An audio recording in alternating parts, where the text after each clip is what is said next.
the 114th chapter of the Quran, and it was revealed in Mecca. There are 6 verses in this surah. The word an-nas means in this surah is the mankind. This surah is short but more powerful. 1. Protection from jinns and evil eyes. 2. Cure mentally and physically. 3. Cure serious diseases. 4. No evil thoughts and waswasa. 5. Acceptance for prayers. 6. Whole night protection. 7. Protection against the evil of every creation. 8. Safety during travel. 9.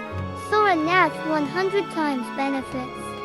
Thank you for watching. Please like and subscribe my channel.